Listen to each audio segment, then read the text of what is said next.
Deus, obrigado. Meus irmãos, glória a Deus. Vamos abrir a nossa Bíblia na carta do apóstolo Tiago. Queremos agradecer a Deus pela vida de cada irmão que está aqui, que veio ouvir a palavra de Deus, aqueles que não puderam ouvir, mas estão nos acompanhando. Também o irmão Danilo está sempre conosco assim que pode. Que Deus abençoe em nome de Jesus. Nós vamos ler Tiago, nós já lemos o capítulo 1, mas agora eu quero chamar a sua atenção para o capítulo 2. Por favor, com muita alegria, versículo de número 14. Tiago, capítulo 2, versículo de número 14. As nossas crianças estão indo aí para a salinha, para que você, adulto, tenha a atenção presa aqui ao púlpito nesta noite e não se distraia com nada, para que possamos entender a palavra de Deus. Tiago, capítulo 2 e o versículo 14, já está projetado aqui, nós vamos estar lendo a palavra de Deus. Diz assim: meus irmãos, que aproveita se alguém disser que tem fé e não tiver as obras? Porventura, a fé pode salvá-lo? E se o irmão ou a irmã estiverem nus e tiverem falta de mantimento cotidiano, e algum de vós lhe disser: ide em paz, aquietai-vos e fartai-vos, e lhes não derdes as coisas necessárias para o corpo, que proveito virá dali? Assim também a fé, se não tiver as obras, é morta em si. Mas dirá alguém, versículo 18: tu tens a fé e eu tenho as obras. Mostra-me a tua fé sem as tuas obras, e eu te mostrarei a minha fé pelas minhas obras. Amém? Glória a Deus. Mantenha a Bíblia aberta. Hoje nós iremos começar uma série de estudos bíblicos no livro ou na carta de Tiago, do apóstolo Tiago. Peço que você mantenha a Bíblia aberta para que acompanhemos tudo o que vai ser dito aqui nessa noite. Eu estava saindo de casa agora há pouco, e antes de sair de casa, hoje à tarde, não lembro o horário exato, mas a Aninha estava ouvindo o louvor que dizia Pedro, Tiago e João no barquinho. E eu já estava com essa palavra, já passei a tarde hoje meditando nela. E eu disse: muitos crentes pensam que esse Tiago aqui é o Tiago de Pedro, Tiago e João no barquinho. Muita gente acredita que o apóstolo Tiago, que nós estamos lendo aqui, escrevendo sobre a fé, sobre as obras, é aquele apóstolo Tiago que estava no mar, do Pedro, Tiago, João no barquinho. E não é. Hoje nós vamos começar uma série de estudos. Você que tem uma caneta, eu sempre aconselho os irmãos a virem para o culto, trazer uma caneta, trazer um papel, uma agenda, enfim, para fazer anotações, alguma coisa para que possa rabiscar, porque chega um momento que a nossa mente já não é mais fiel como era antes. Tem uma hora que ela precisa ser lembrada. Mas enfim, vamos abrir as nossas Bíblias em Marcos, capítulo de número 6, versículo de número 13.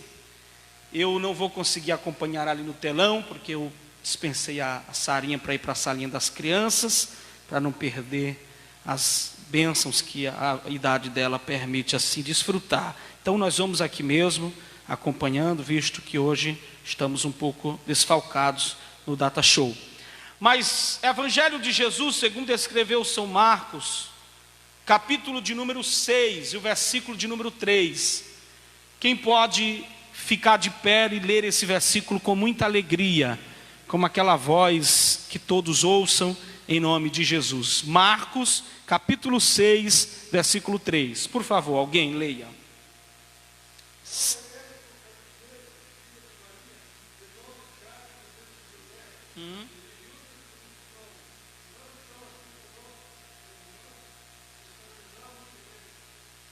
Não é este o carpinteiro, filho de Maria, irmão de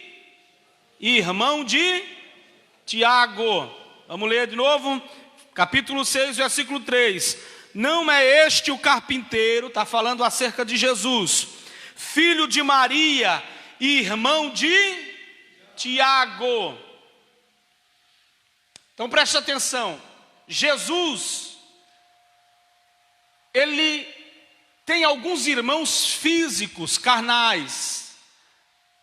Maria só foi virgem ou concebeu um filho ainda sendo virgem. Jesus. Quando Jesus nasce, então as comportas da madre de Maria se abrem e ela tem filhos e filhas.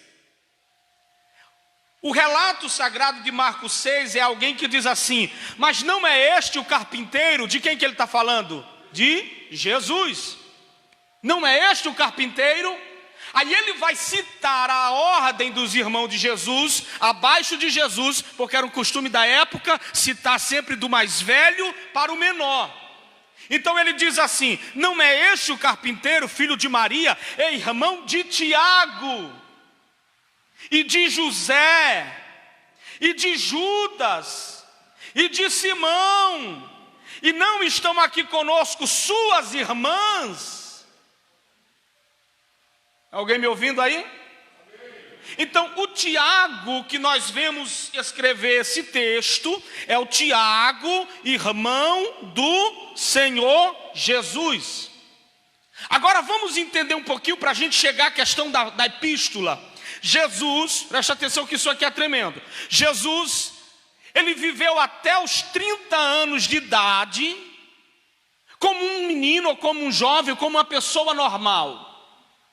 Eu vi um pregador em um grande congresso pregar, dizer que Jesus era rico, que Jesus tinha casa na praia, porque quando alguém queria fazer uma mesa, os outros carpinteiros levavam 1 ano para fazer uma mesa, e Jesus só dizia assim, ó, haja mesa, aí a mesa existia. Isso é heresia, isso não existe, isso não está na Bíblia. Porque Jesus, ele vai ter uma evidênciazinha aos 12 anos ali, né? Para a cabeça da família de Jesus, quando ele fez 12 anos, que teve aquele episódio de todo mundo ir embora e ele ficar no templo, foi meio que um distúrbio. Parece que Jesus ficou lá, todo mundo vindo embora. Depois Jesus desaparece, e Jesus volta a aparecer com quantos anos no cenário? Com 30 anos. Jesus volta a aparecer com quantos anos, igreja? Com 30 anos. Ou seja, Jesus, ele aparece com 12, depois some de novo, e ele só reaparece no cenário com 30 anos de idade. Isso me permite entender que Jesus foi uma pessoa normal. Ele desenvolveu a sua humanidade normalmente. Jesus sentia dor, Jesus chorava, Jesus era um menino normal. Jesus era um adolescente normal. E aí eu não vou forçar a hermenêutica, dizer que ele era impossível, deixava ser possível. Não, eu só sei que ele era uma criança normal, aparentemente. Ele só aparece com 30 anos no cenário. E quando ele aparece no cenário, ele já aparece causando aquele movimento lá em Caná da Galileia, na multiplicação do vinho, que acabou, ou no milagre para aparecer ali o vinho, água em vinho. Aí eu quero que você abra a sua Bíblia comigo. Um jovem normal começa a provocar alguns tumultos, começa a provocar algumas coisas aí. O que é que acontece? Quem está com o texto aí de João 7:3 para ler, por gentileza? Capítulo 7, versículo 3. Pode ficar de pé e ler, por favor, João.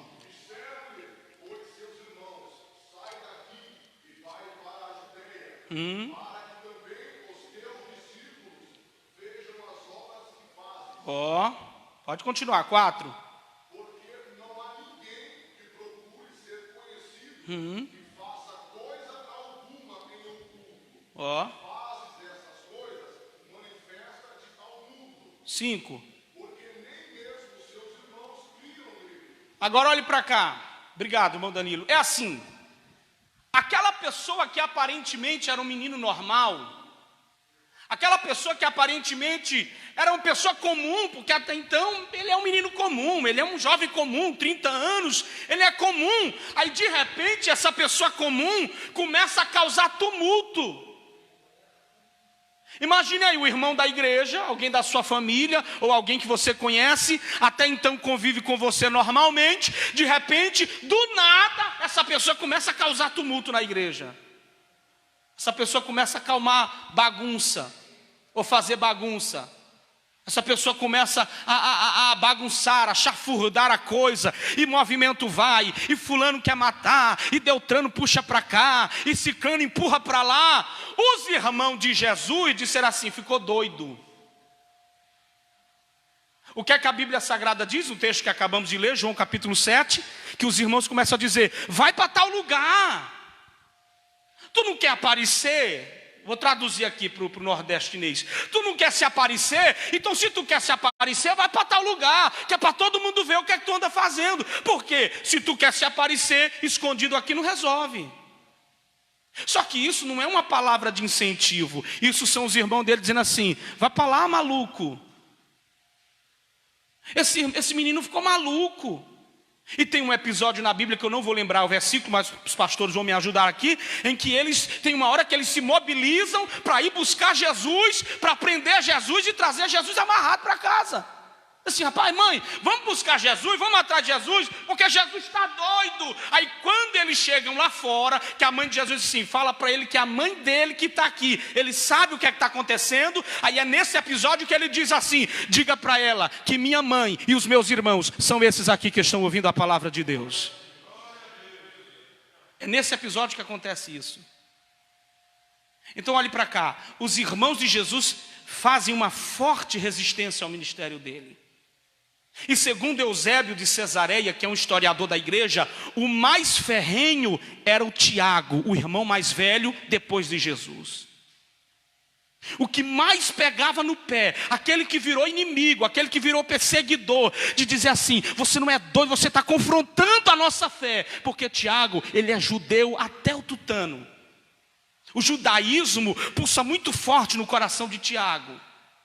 Porque o que era para Jesus ter, Tiago queria ter, mas não podia, porque quem tinha que ter era o primogênito. Então algumas benécias que Jesus poderia desfrutar, ele rejeitou. Aí Tiago vai ficando revoltado.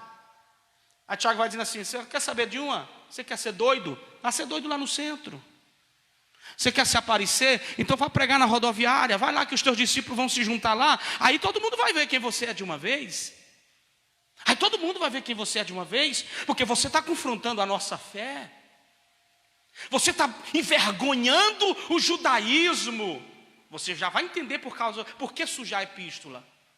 Você está envergonhando. Aí tem um ditado que ele é verdade, que ele diz que as maiores perseguições na Bíblia surgiram de pessoas de dentro de casa, dos nossos irmãos. Não é o pessoal lá de fora que muitas vezes persegue a gente, porque o pessoal lá de fora está nem aí, nem vai chegando para a gente. Muitas vezes as maiores perseguições que nós vivemos, a gente sofre dentro da nossa igreja, da nossa casa.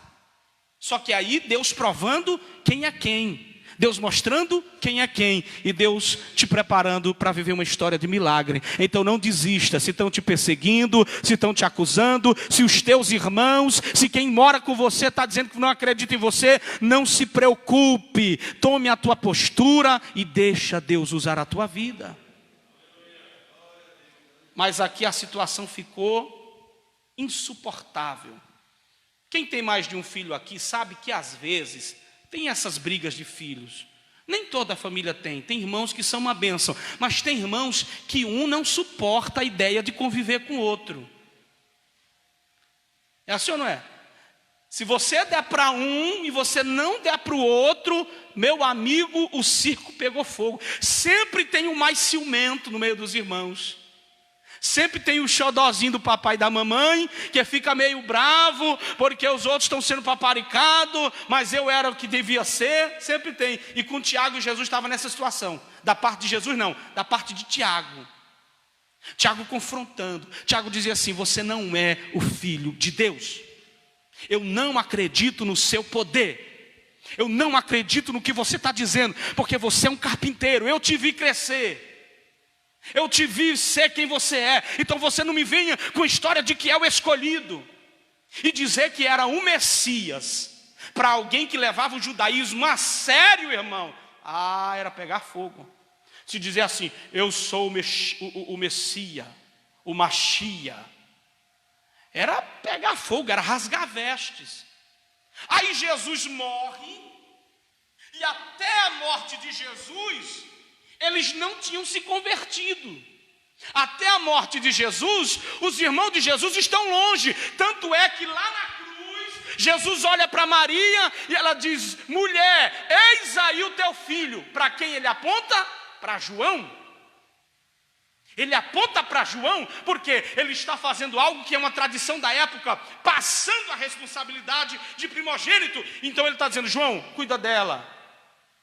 Mulher, eis aí teu filho, cuida dele.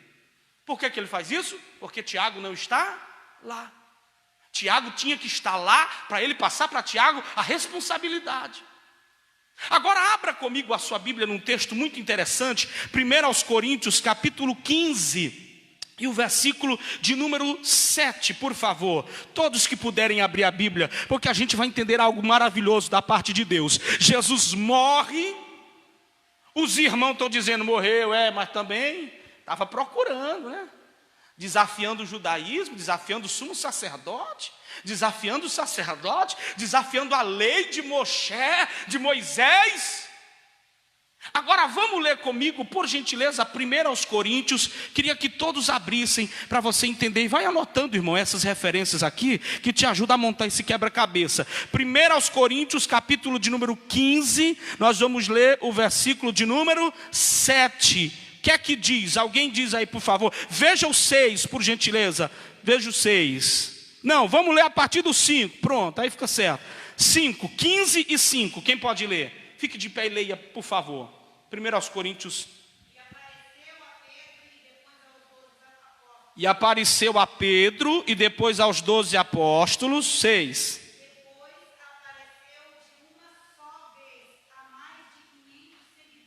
Depois apareceu de uma só vez, isso aqui quando ele ressuscita. Ele ressuscita, ele aparece a Pedro, ele aparece aos apóstolos, depois ele aparece a mais de 500 irmãos, e aí? Ok, pode ler. Mas alguns já morreram. Em seguida apareceu Tiago, e mais tarde a todos os apóstolos. Ok. Quando Tiago ressuscita, ou quando Jesus ressuscita, ele aparece a Pedro, que é o que está mais desanimado do colégio apostólico, e depois o que é que a Bíblia diz no versículo 5? Que ele aparece aos... Então esse Tiago do versículo 7 não é o Tiago de Pedro, Tiago e João no barquinho. Porque o Pedro, Tiago de João no barquinho está no versículo 6, 5 e 6. E ele aparece a Pedro, depois aos 12, depois a 500 irmãos, não sei porquê, ele apareceu aos 500 irmãos. Aí depois ele diz, agora eu preciso aparecer a um camarada. Agora eu preciso me revelar, porque aqui é Jesus ressuscitado, aqui é Jesus poderoso, aqui é Jesus glorificado, aqui é Jesus resplandecente, com o mesmo corpo, porém o corpo glorificado. Ele diz, eu preciso aparecer para uma pessoa agora antes de eu ir embora. Aleluia. Eu preciso mostrar para um camarada que eu sou quem eu disse que eu era. Eu preciso pregar para alguém, porque ele precisa ser uma ferramenta bem forte dentro daqueles que ele tanto defendeu. Aleluia. Aí Jesus de repente, irmão, não tem detalhes porque a Bíblia não me dá, mas Jesus de repente aparece a Tiago, e é como se eu visse pelos olhos da fé, Tiago, eu estou aqui, eu sou Jesus, o teu irmão Tiago. Aleluia. Eu sou aquele que você disse que não era quem eu dizia que era. Eu sou o Messias, Tiago. Eu sou o Messias, Tiago. Oh, glória. Isso aqui vai ficando maravilhoso, irmão. Aí quando você abre a Bíblia em Atos dos Apóstolos, capítulo 1 e versículo 14, aí quem é que você vai encontrar crente? Abra aí, Atos capítulo 1, versículo 14. Hoje é um estudo, irmão, sobre a epístola de Tiago. Vão durar algumas terças-feiras, mas nós vamos vamos fazer essa pequena introdução para você já entendendo algumas coisas. Atos, capítulo 1, versículo 14. Quem pode ler, por favor?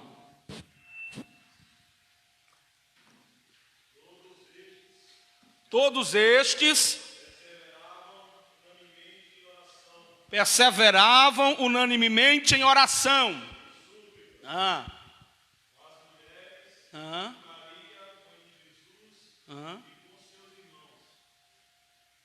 Quem é que está orando agora aí? Quem é que está no joelho agora? Dizendo: Jesus, tem misericórdia, me batiza, Jesus. Tiago está aí, porque está dizendo que estava com Maria e os seus irmão de Tiago. Então, Atos capítulo 1, versículo 14, os irmãos de Jesus estão crentes. Até a morte de Jesus, estava tudo incrédulo. Não acredito que esse diz quem é ser. Não acredito que ele vai fazer. Esse não é o Messias. Aí quando Jesus ressuscita, ele vai no mais velho depois dele. Tiago, estou aqui. Não sei se ele fez, mas vamos conjecturar. Toca aqui. Ele fez com Tomé, então deve ter feito com ele também. Vê aqui, toca aqui, vê quem sou eu. Está me reconhecendo? Tu és Jesus, tu és o Messias mesmo. Agora, abra sua Bíblia comigo em Gálatas, capítulo 1, versículo 19. Nós estamos interpretando a Bíblia com a própria Bíblia. A primeira regra da hermenêutica, que é a arte de interpretar a palavra, é que a Bíblia interpreta a própria Bíblia. Então vamos lá. Gálatas, capítulo 1, versículo de número 19. Acompanha comigo aí. Já já a gente entra na epístola propriamente dito. Essa é a introdução. Só para você entender quem é o Tiago que escreveu aquela epístola. Alguém achou? Pode ler, por favor, Gálatas 1 e 19. E não vi, só um minuto, aí é Paulo escrevendo quando ele se converte, que ele vai e tal. E não vi a nenhum outro dos apóstolos. Senão a quem? A Tiago. Nós estamos lendo o que? Gálatas 1. O Tiago de Pedro, Tiago e João do Barquinho morreu, faz tempo. Atos capítulo 12. Então Paulo diz: quando eu me converti, que tem aquele reboliço, eu fui me encontrar com os apóstolos e eu não vi a nenhum outro, senão Tiago. Lê o versículo todo. Tiago, irmão do Senhor. Tiago agora é apóstolo na igreja de Cristo.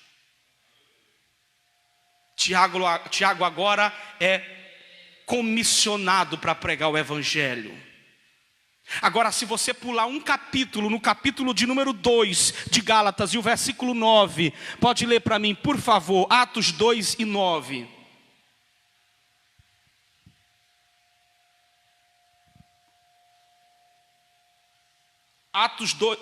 Gálatas 2 e 9, me perdoe. Gálatas 2 e 9, pode ler, por favor.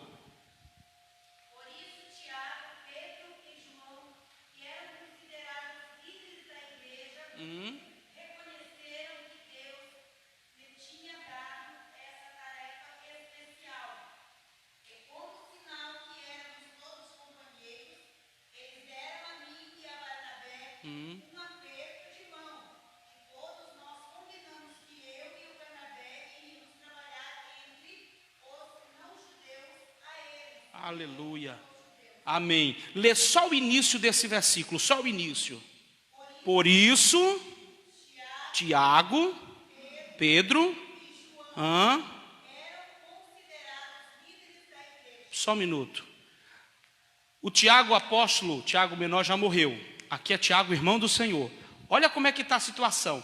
Tiago não é mais um apóstolo apenas. Agora Tiago é, em outra tradução, na sua tradução diz, um dos pilares da igreja. Em outra tradução diz, uma das colunas da igreja. Tiago se torna tão importante entre os apóstolos, que o primeiro líder da igreja não é Pedro. Vai ser Pedro, porque poucos anos depois Tiago vai morrer. Mas o primeiro líder da igreja é Tiago, irmão do Senhor. Por isso a expressão é Tiago, Pedro e João. Porque ele é o pastor da igreja em Jerusalém, que era considerada a sede de então. Aquele que não acreditava em Jesus, aquele que não acreditava que Jesus era o Messias, agora ele é um dos líderes da igreja. Agora ele é um dos pastores da igreja. Está vendo? Quando alguém desdenhar do evangelho na sua vida, pode olhar e dizer assim: se Deus te pegar, você vai ver no que é que Deus vai te transformar. Não vai matar não, irmão. Tem irmão que diz assim: Deus vai te matar. Não, Deus vai te salvar e vai te transformar no pregador do evangelho, meu irmão. Aleluia. Deus vai te salvar e transformar numa obra. Deus vai te salvar e fazer uma obra na tua vida. Irmãos, Tiago agora é um dos líderes da igreja. Agora vamos para Tiago, a epístola de Tiago, para a gente começar a entender.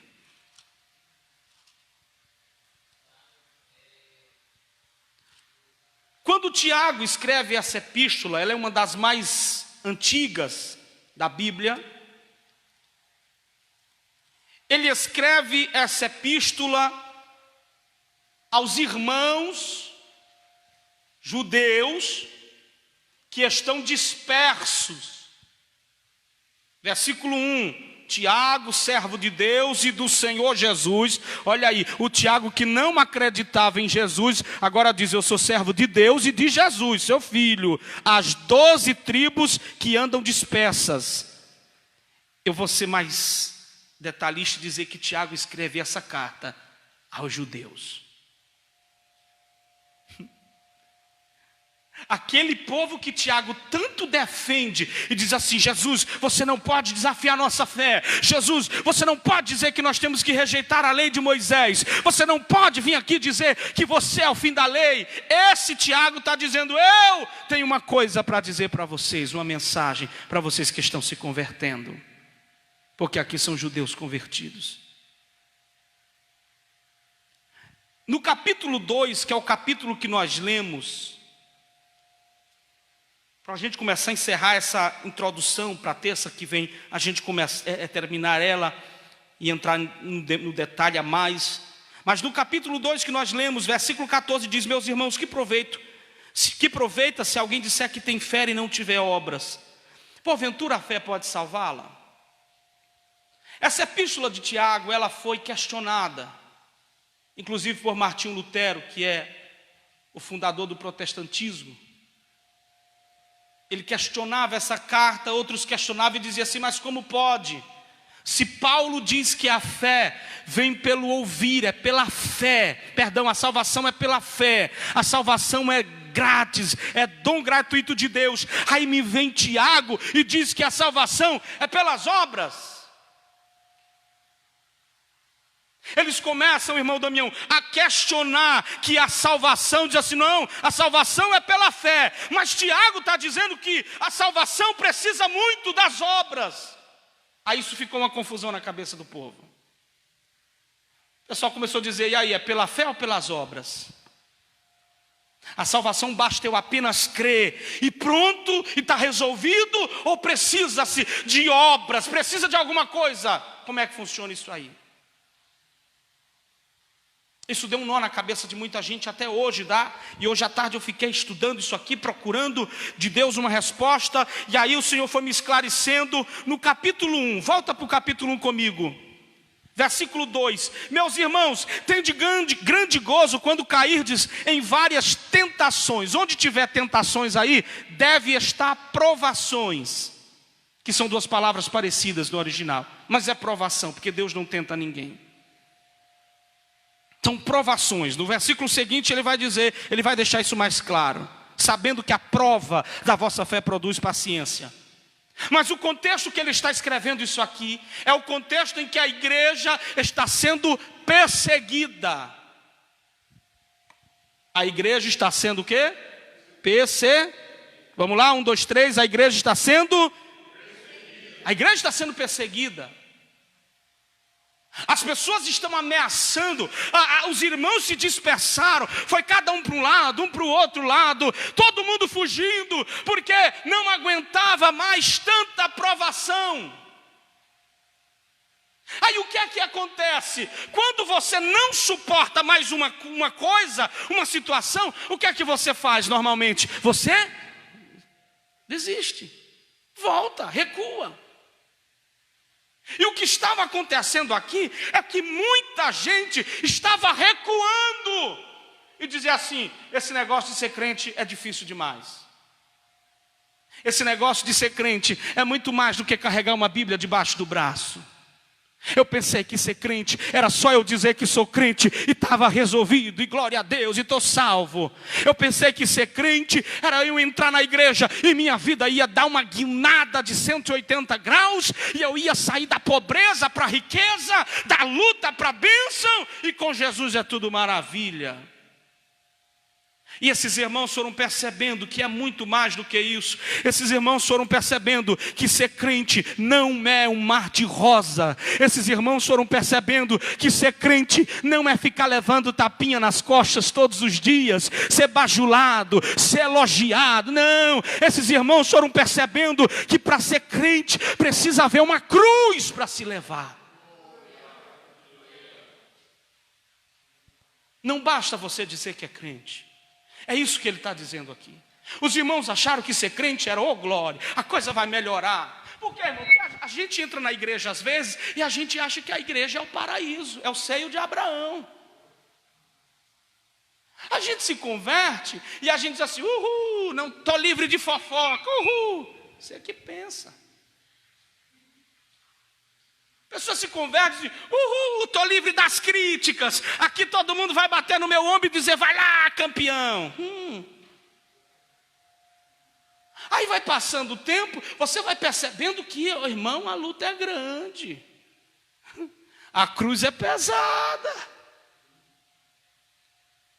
A cruz do evangelho é pesada. Aí você vai entendendo. Aí os irmãos aqui foram começando a querer recuar. Aí ele diz: meus irmãos, tende grande alegria quando passardes pelas provações.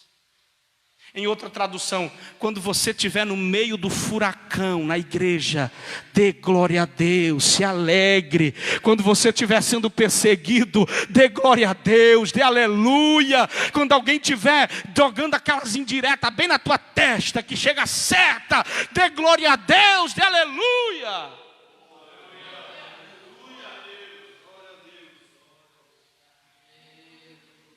Tiago realmente começa falando de certas obras para ser salvo, mas a obra do capítulo 1 que ele está falando, ele vai explicar daqui a pouquinho. Ele diz: tende alegria quando vocês estiverem passando por prova. Por quê, pastor? Porque os judeus achavam que não podia passar prova.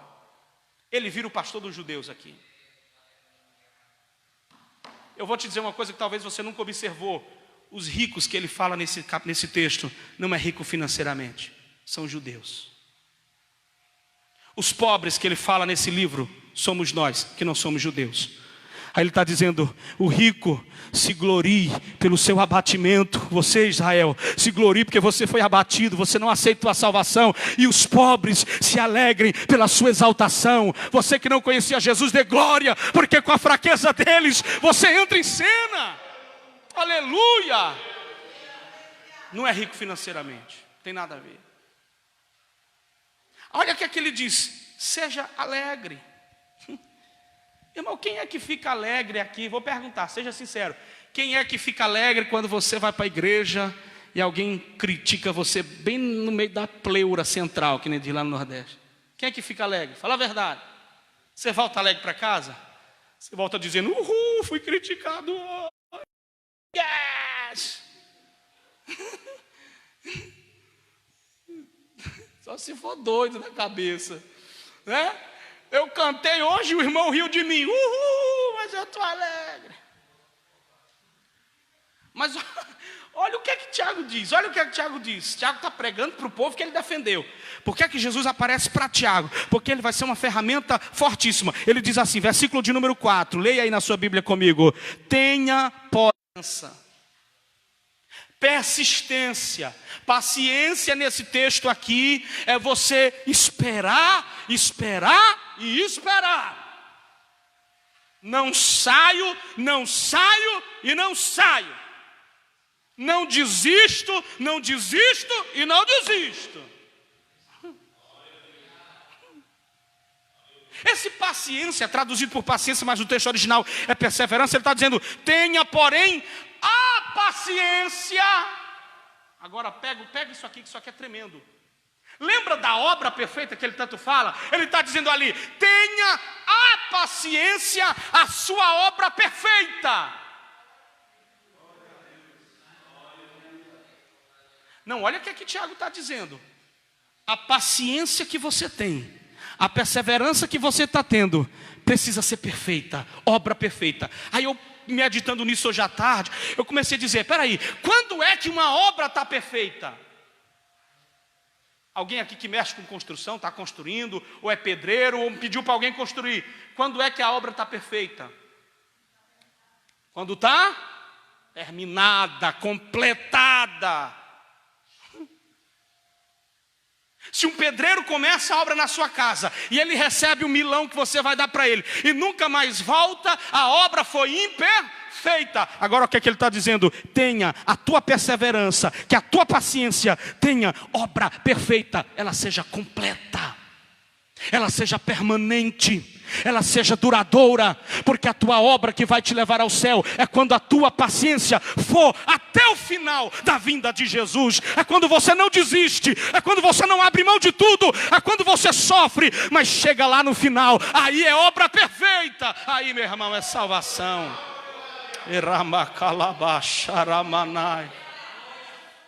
A obra perfeita que ele está falando aqui não é você dar 1 quilo de arroz para um pobre necessitado. A obra perfeita que ele está falando aqui não é você dar uma moedinha de esmola, não. A obra perfeita que vai te levar à salvação é a persistência que não te deixará desistir.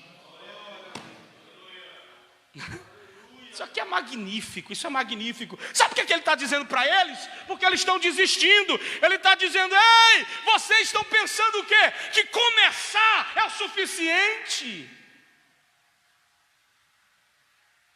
Vocês estão pensando que começar é o suficiente? Você está pensando que ir lá na frente e dizer, eu aceito a Jesus como meu único e suficiente Salvador, e eu confesso os meus pecados, e lhe peço perdão e misericórdia, pronto, glória a Deus. Não, aí é só o começo. É isso que ele está dizendo. Está pensando que vinha aqui, tem gente que se converte aqui na frente umas 200 vezes. Não é suficiente vir aqui na frente e se converter, chorar umas lágrimas, não é suficiente. Tiago está dizendo, precisa terminar aquilo que começou. Precisa ir até o final. Aí ele disse, se alguém tem falta de sabedoria, peça a Deus que dá deliberadamente, não lança em rosto. Peça, porém com fé, não duvidando, porque o que duvida é semelhante à onda do mar, que é levada pelo vento. Olha como ele está falando de inconstância. Ele está dizendo, a fé de alguns crentes é igual à onda do mar. Um dia está lá em cima, hoje eu estou pegando fogo, hoje eu vou dar bicuda na cara do cão. E fala em mistério, e sapateia, e profetiza, e é uma coisa bonita. Só ouve a voz daquele irmão na igreja, é terra, manto. 2 dias depois, cadê fulano que não vem mais para a igreja? Diz que está desanimado. Como é, rapaz? É assim ou não é? Graças a Deus nessa igreja não tem gente assim, graças a Deus. Tem por aí afora, aqui não. A pessoa canta, meu Deus, é unção, é glória, é maravilha. Vem uma semana de culto que não falha um culto. Aí você diz, agora pegou, agora o fogo pegou. 15 dias sem pisar na igreja. Ô irmã fulana, cadê você? Estou desanimada.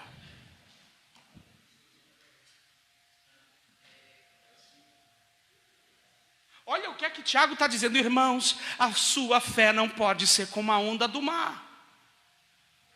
Você não pode estar no domingo pegando fogo aqui na igreja e na segunda cantando a música da irmã Anitta lá na sua casa.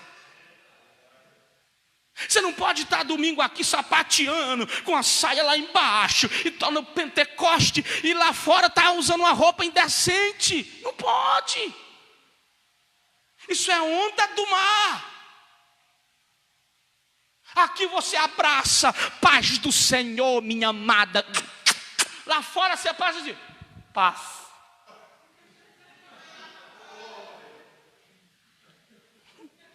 Não pode. Não pode. A nossa fé precisa ser constante. Constante quer dizer que não tem oscilação. Pastor, o senhor está me condenando? Não, porque quantas vezes a minha fé foi inconstante. Mas nós precisamos pedir a Deus, Senhor, me ensina a crer de uma forma que o diabo não arrebate a minha fé. Eu preciso ser o mesmo crente no domingo, na segunda, na terça, na quarta, na quinta, na sexta, no sábado, no domingo, no congresso, no círculo de oração, no culto de domingo à noite, na escola dominical. Aleluia.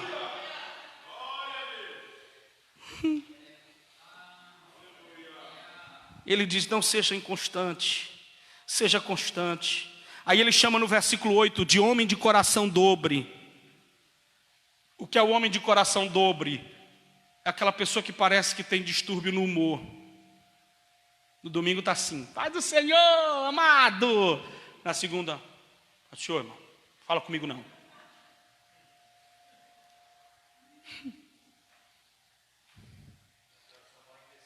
Indeciso, exatamente, não tem decisão, não tem firmeza.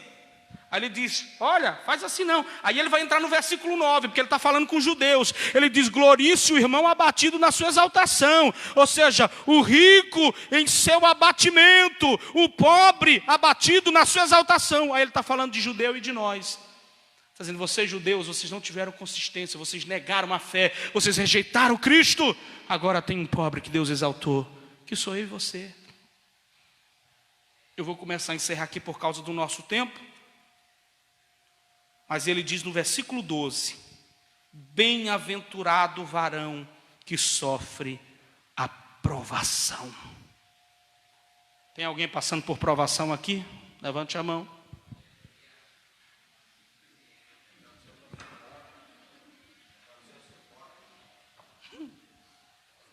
Exatamente. Bem-aventurado o varão que sofre, em outra tradução diz aquele que suporta, tá? Não é só sofrer, é suportar a provação. Por quê, irmão Tiago? Porque quando ele for provado, quando for decretado que ele não desistiu, quando chegar no final de tudo e ele estiver reluzente como ouro, porque a palavra de Deus diz em Provérbios, assim como o fogo prova o ouro, o Senhor prova o coração daqueles que o servem. Esse provar não é para testar não. Não é para saber como é que você vai sair não. Porque tem crentes assim, Deus prova. E se você for aprovado, é como se Deus não soubesse como é que você ia reagir diante da prova. E Deus sabe. Esse aprovado passou sem desistir. Chegou até o final. Insistiu até receber a vitória. Não entregou tudo, não desanimou, não largou tudo, não chutou o pau da barraca. Ficou firme, ficou só o pó da rabiola, mas ficou aos pés de Jesus. Tem alguém aqui querendo desistir? Diga amém.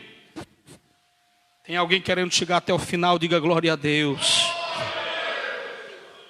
Ele diz, porque quando você for provado, ou seja, quando você passar no fogo de Jeová, na provação, e você for aprovado, ou seja, você conseguir chegar lá do outro lado, muitas vezes esse processo dói, viu? Porque toda vez que você não passa, você tem que voltar para o início, aí prova de novo, não passou, volta para o início, prova de novo. Por quê? Porque quando o fogo era colocado no ouro, ou o ouro era colocado no fogo, era para tirar as impurezas e ele ser reluzente. E o ourive só sabia que o ouro estava pronto quando ele ia lá na fornalha lá e olhava assim para o ouro derretido. E ele tinha que ver a sua imagem refletida no ouro. Por isso que Paulo diz que nós somos a imagem de Cristo. Paulo está dizendo, você passou por uma prova, vocês estão passando por uma prova, mas Cristo, quando olha para vocês, não vê um irmão ignorante, não vê um irmão frouxo, não vê um irmão que desiste por qualquer coisa, não, vê um irmão forte, que não desiste, que ama quem está lhe atormentando, que ora por quem está lhe perseguindo. Ele vê a imagem dele em você. Aleluia. Glória a Deus. Eu vou encerrar aqui porque já estamos no nosso horário. Passe pela prova. Tiago está dizendo, mas passa firme. Se alguém chegou aqui pensando em desistir, a palavra de Deus para a tua vida nessa noite é: não desista, porque Deus não tem galardão para quem desiste.